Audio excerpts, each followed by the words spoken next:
Chapter 6, Part 2. Hungry for Hope. The 15 days on Enrique's meal cards pass quickly. He is still saving money for his 2 phone calls. Now he will have to spend money on food. He begins to eat as little as possible, crackers and soda. Sometimes, desperate to save money for the phone calls, Enrique does not eat at all. Sometimes there is nothing left to do but risk the cops, go downtown, and beg. He goes down to Avenida Guerrero with a friend. It is filled with tourists who spill across the border to shop, drink, dance, and hire prostitutes. 5-year-olds tap the tourist on the arm and ask them to buy packs of gum. Old women sit on sidewalks and extend their weathered hands, seeking a coin or two. Avenida Guerrero is thick with police. For a Central American without papers, it is a treacherous ground.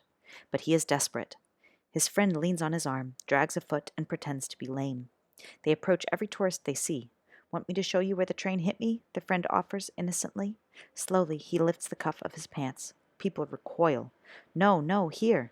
They give a peso and scurry away. Enrique and his friend retreat to the river before the police can catch them with only enough to buy more crackers. Enrique feels weak. Occasionally, local fishermen give him fish they have caught. Friends at the camp share their meals of scrambled eggs or a bowl of soup. The campmates share experiences before bed. They talk about the poverty they came from. They would rather die than go back. They offer Enrique advice about crossing the river. Use an inner tube. Take a gallon of water. Find which spots are best to cross the river. Enrique talks about Maria Isabel and that she might be expecting. He hasn't spoken to her since his journey began and does not know for certain. Enrique tells them about his mother. He says he is becoming extremely depressed. "I want to be with her," he says, "to know her." He stops. "If you talk, it's better," a friend says gently. But it gets worse. There is nothing to do but work and save money until he can call her. Then he will figure out how to cross the river to his mother. He doesn't know how long any of this will take. Enrique feels anxious about staying too long in Nuevo Laredo. He fears being attacked by bandits. He hears of atrocities, knives, a rifle to the chest, beatings, demands for shoes and money. Enrique sees gangsters hang out in front of the San Jose church. They act like dogs, sniffing out robbery prospects. Most of them are Salvadorans with MS tattooed on their foreheads and new black Nikes on their feet. "I'll pass you across the river. Give me 200 pesos, they say to migrants walking by. Those who don't know any better follow the gangsters. They are taken to the riverbank and assaulted. At the riverbank, a Salvadoran gangster covered in tattoos threatens to thrash Enrique. A migrant MS from his old neighborhood in Honduras intervenes and spares Enrique a beating. Enrique trembles with relief, fear, and rage as he hurries away from the gangsters. El Tirindoro never threatens Enrique. Instead, he is generous. He knows the sooner Enrique can save money to buy a phone card and call his mother, the sooner Enrique will pay for his smuggling services. El Tirindoro knows that Enrique cannot swim, so he paddles him back and forth on the water in an inner tube to quiet his fears. When the river level drops, it exposes the lower branches of willows lining the banks. They are draped with clothing that the migrants discard as they begin to wade out. Plastic bags, shorts, and underwear hang from the boughs like tattered Christmas ornaments. El Tirindoro takes Enrique on the inner tube along the bank as he collects the clothing. They wash the clothes in the river and sell them near the taco stand. El Tirindoro lets Enrique keep a t-shirt they find. One night, as Enrique walks the 20 blocks back to the river from washing cars, it rains. El Tirindoro doesn't usually sleep at the camp when it rains. The camp, Enrique fears, will be too dangerous without El Tirindoro there. He ducks into an abandoned house. It has gaping holes in the roof. He finds some cardboard and places it on a dry spot. He removes his sneakers and puts them in the bucket near his bed. Head. He has no socks, blanket, or pillow. He pulls his shirt up around his ears and breathes into it to stay warm. Then he lies down, curls up, and tucks his hands across his chest. Lightning flashes. Thunder rumbles. Wind wails around the corners of the house. The rain falls steadily. On the highway, trucks hiss their brakes, stopping at the border before entering the United States.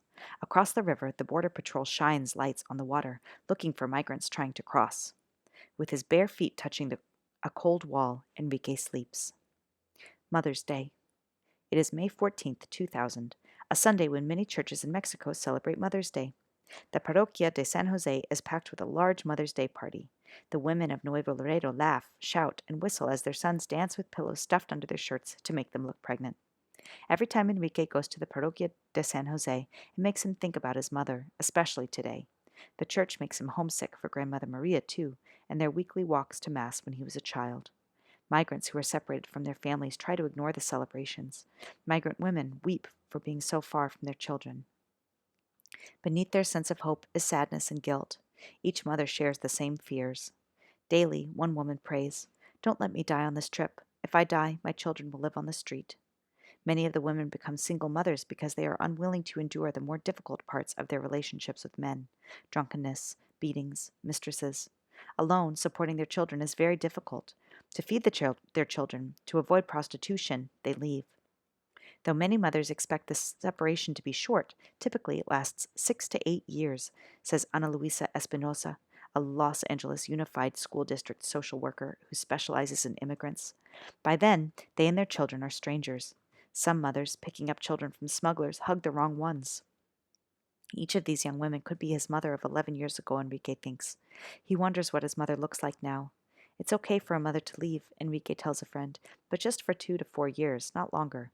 He recalls Lourdes's promises to return to Christmas and how she never did.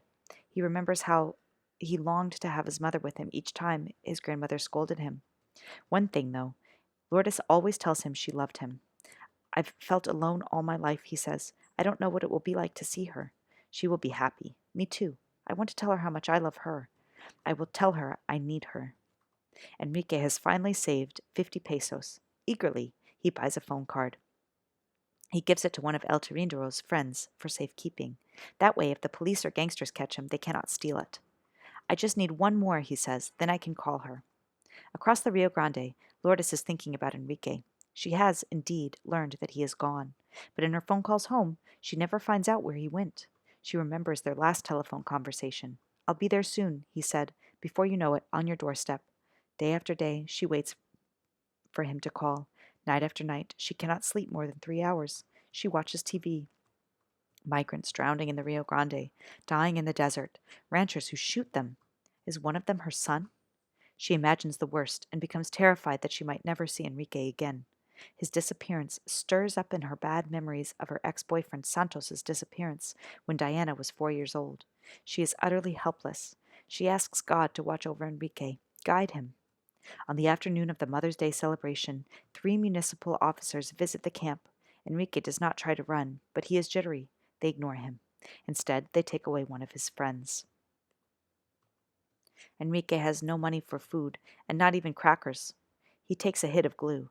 It makes him sleepy, takes him to another world, eases his hunger, and helps him forget about his family. He lies on the mattress and talks to the trees. He cries. He talks about his mother. "I want to be near my mom. I want to be near her," he says over and over again until the fog in his mind lifts. A friend catches 6 tiny catfish. He builds a fire out of trash. It grows dark. He cuts the fish with the lid from an aluminum can. Enrique hovers nearby. "You know, Hernan, I haven't eaten all day." Hernan guts the fish. Enrique stands silently, waiting. A setback. It is May 15th. Enrique has had a good night washing cars. He made 60 pesos. At midnight, he rushes to buy his second phone card. He puts only 30 pesos on it, gambling that his second call will be short. Enrique saves his other 30 pesos for food. He and his friends celebrate. He wants a tattoo. "A memory of my journey," he says. El Terindero offers to do it for free. Enrique wants black ink, but all El Terindero has is green. Enrique pushes out his chest and asks for 2 names, so close together they are almost one. For 3 hours, El Terindero digs into Enrique's skin. In Gothic script, the words emerge. Enrique Lourdes. His mom, he thinks happily, will scold him. The next day, just before noon, he stirs from his dirty mattress. He borrows some toothpaste, squats at the river, dips his toothbrush into the murky water, and cleans his broken teeth. They still ache from the beating he took on top of the train a few weeks ago. So does his head, which throbs constantly. A dark pink welt an inch long scars his left forehead. He still cannot see well with his left eye, and the lid sags. His arms and legs are purple with bruises, and he has been wearing the same clothes for days. He is hungry. Hours pass. His hunger grows. Finally, he cannot stand it. He retrieves the first phone card from the friend who is holding it and sells it for food. He uses all of the money to buy crackers, the cheapest things that will fill his stomach. Now he has gone from 2 phone cards to 1, worth only 30 pesos. He regrets surrendering to his hunger. If only he can earn 20 pesos more, then he will go ahead and phone his old boss and hope that his aunt or uncle will call back so he won't need a second card. But someone has stolen his bucket. Without it, he is lost. He used it for sitting on when he waited for cars to clean near the taco stand, for chopping food, for washing his feet, and, above all, for earning a living. When he thinks about giving up, he tries to reassure himself. I know my day will come. I know I shouldn't get desperate. After eating his crackers, he lies on his mattress, stone quiet, and looks at the sky. His friend can see that he is depressed. Since Enrique has been at the river, he has watched 30 other men and boys sleep at the camp, pay a smuggler, then cross the river into the United States. The friend tries to cheer him up. He urges him not to despair. Someone at camp sees Enrique's angst and lends him a bucket. Enrique trudges back out to the car wash across from the taco stand. He sits on the bucket. Carefully, he pulls up his t-shirt. There, in an arch just above the belly button, is his tattoo, painfully raw. Enrique Lourdes. Now the words mock him. He is deeply exhausted. For the first time, he is ready to go back home. But he holds back his tears and lowers his shirt. As homesick as he is for Honduras, he refuses to give up.